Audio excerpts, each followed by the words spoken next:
Hello and welcome back to our channel Learn with me. আজি আমি তোমালোকৰ লগত শেয়াৰ কৰিবলৈ লৈছো আনন্দৰাম বৰুৱা প্ৰকাশনৰ এইটো কিতাপৰ 4 নম্বৰ লেসনটো হৈছে আমাৰ কি স্বাস্থ্য।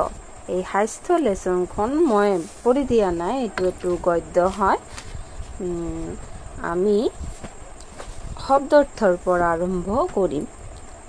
আজি বহুত দিন হৈ গল মই এটা ভিডিও দিব পৰা নাই, মোৰ পাৰ্সোনাল মানে কোনো ইস্যু আছিল, সেই কাৰণে তোমালোকে প্লিজ সাপোৰ্ট কৰিব।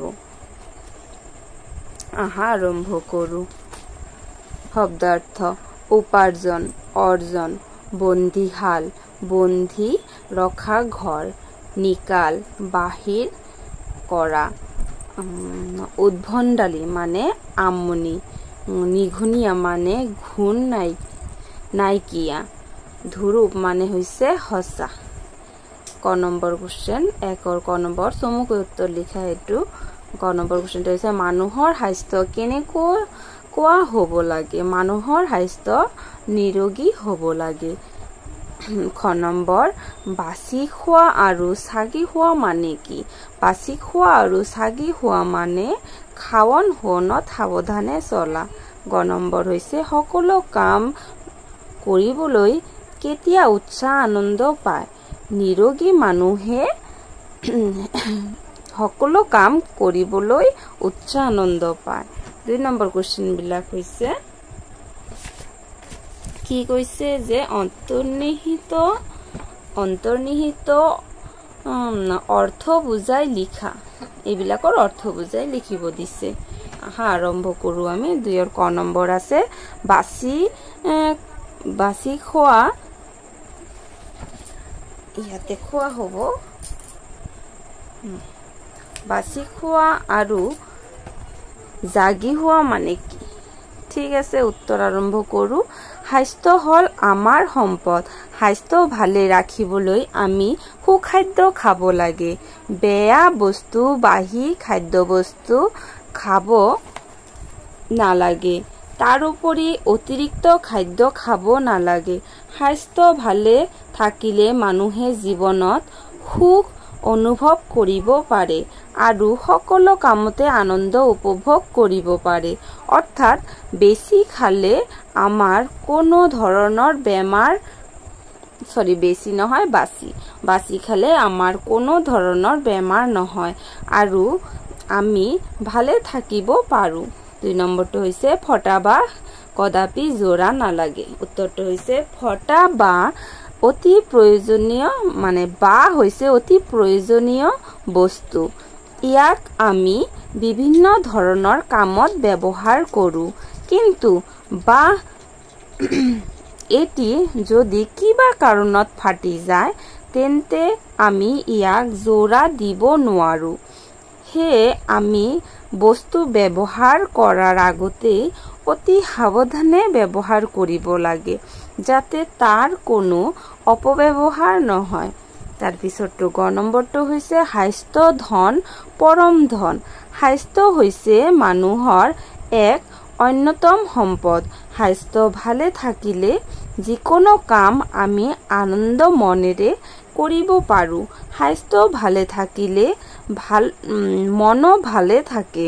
সেয়ে আমাৰ স্বাস্থ্য ভালে ৰাখিবলৈ সদায় সুখাদ্য খাব লাগে। সেয়ে স্বাস্থ্যক পৰম ধন হিচাপে মানি লৈ ইয়াৰ যত্ন লোৱা উচিত। ঘ নম্বৰটো হৈছে স্বাস্থ্য নিঘুনিয়া হৈ থাকে মানে মানুহে তাক বস্তু যেন নেদেখে। উত্তৰটো হৈছে স্বাস্থ্য হৈছে মানুহৰ পৰম সম্পদ। স্বাস্থ্য ভালে থাকিলে মানুহে ইয়াৰ তাৎপৰ্য অনুভৱ নকৰে আৰু অৱহেলা কৰে বা স্বাস্থ্য বিধি নিয়মতে মানি নচলাৰ বাবে মানুহৰ ৰোগীয়া হৈ যায় আৰু বহুতো বেমাৰত ভুগিব লগা হয়।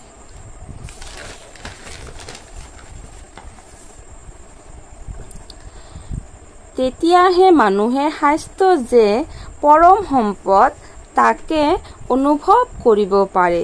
সেয়ে স্বাস্থ্য ভালে থকাৰ সময়ৰ পৰাই স্বাস্থ্য ৰক্ষাৰ প্ৰতি মনোযোগী হ'ব লাগে। নম্বৰটো হৈছে ৰোগ মানুহৰ এটা পৰম শত্ৰু। উত্তৰটো হৈছে ৰোগ মানুহৰ পৰম শত্ৰু বুলি কোৱা হয়, কাৰণ মানুহৰ বহুতো শত্ৰু থাকিব পাৰে। কোনো শত্ৰুৱে আমাক মাৰি পেলাব পাৰে, কিন্তু ৰোগটো হৈছে মানুহৰ এনেকুৱা শত্ৰু যে যদি কোনো মানুহৰ হয় তাৰ বাবে মৰণ যন্ত্ৰণা ভোগ কৰিব লাগে। সেয়ে ৰোগ মানুহৰ পৰম শত্ৰু। খালী ঠাই ভেজ গুণত অশুৱনি মানুহকো শুৱনি দেখা যায়। স্বাস্থ্যৰ গুণত ভেজ মানুহৰ এটা পৰম শত্ৰু, ৰোগ মানুহৰ এটা পৰম শত্ৰু। নৰিয়া অনিয়মৰ শান্তি মাথোন। সমাৰ্থক শব্দ স্বাস্থ্য মানে হৈছে শৰীৰ, শয়ন মানে হোৱা, ৰোগ মানে হৈছে বেমাৰ, যাতনা মানে হৈছে যন্ত্ৰণা, পৃথিৱী মানে হৈছে ধৰা, ধন মানে হৈছে সম্পদ। বিপৰীত শব্দ ৰোগীয়া নিৰোগীয়া, ঘূণীয়া নিঘূণীয়া, মূল্য অমূল্য, দুখীয়া ধনী, নোপোৱা পোৱা, শুৱনি অশুৱনি। বাক্য ৰচনা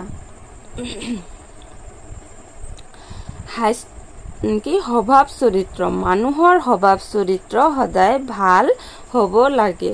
উৎসাহ নিৰোগী মানুহে যিকোনো কামত উৎসাহ কৰে। নিঘূণীয়া ৰাম এজন নিঘূণীয়া ল'ৰা। ফটাবাহ কেতিয়াও যোৰা নালাগে। খালী ঠাই স্বাস্থ্য নিঘূণীয়া হৈ থাকে মানে মানুহে তাক বস্তু যেন নেদেখে আৰু সি যে কেতিয়াবা বেয়া হ'ব পাৰে তাকে নাভাবে। সেই দেখি স্বাস্থ্যৰ ওপৰত আদিতে মানুহৰ অত্যাচাৰৰ অন্ত নাই। পাছত যেতিয়া নিঘূণীয়া স্বাস্থ্য ঘুণ দেখা দিয়ে, সুস্থ গা বিভূতি হয়, তেতিয়া সিহঁতৰ জ্ঞান জন্মে। তেতিয়াহে সিহঁতে স্বাস্থ্য এটা অমূল্য বিভূতি বুলি জানিব। এইটো বিভূতি হ'ব, অনুশোচনা লিখিছিলোঁ, ভুল হৈছে, মই ঠিক কৰি দিছোঁ ইয়াতে। বিভূতি বুলি জানিব পাৰে আৰু তেতিয়া হাই হাই বুলি অনুশোচনা কৰি ভগা স্বাস্থ্য যোৰা দিবলৈ উপায় বিচাৰি ফুৰে। কিন্তু ফটাবাহ কদাপি যোৰা নালাগে। স্বাস্থ্য এবাৰ ভাগিলে দুনাই যোৰা নাখায়। ৰোগীয়াই তাৰ বাকী জীৱনডোখৰ দেহাটোক বাণীফটা নাৱৰ নিচিনা টাপলি দি বাব লগীয়া হয়। সমাপ্ত। তোমালোকে যদি এইটো ভিডিঅ'ৰ পৰা অলপ উপকৃত হৈ থাকে তেনেহ'লে ভিডিঅ'টোক লাইক কৰি দিব, এটা শ্বেয়াৰ কৰি দিব আৰু কমেণ্টত জনাব তোমালোকৰ কি কি প্ৰয়োজন আছে। মই ব্যাকৰণবিলাকো দি আছোঁ। যদি তোমালোকৰ কিবা প্ৰয়োজন আছে যে এইটো ব্যাকৰণ মেম মোৰ লাগে তেনেহ'লে তোমালোকে কমেণ্ট কৰি জনাবা। ধন্যবাদ।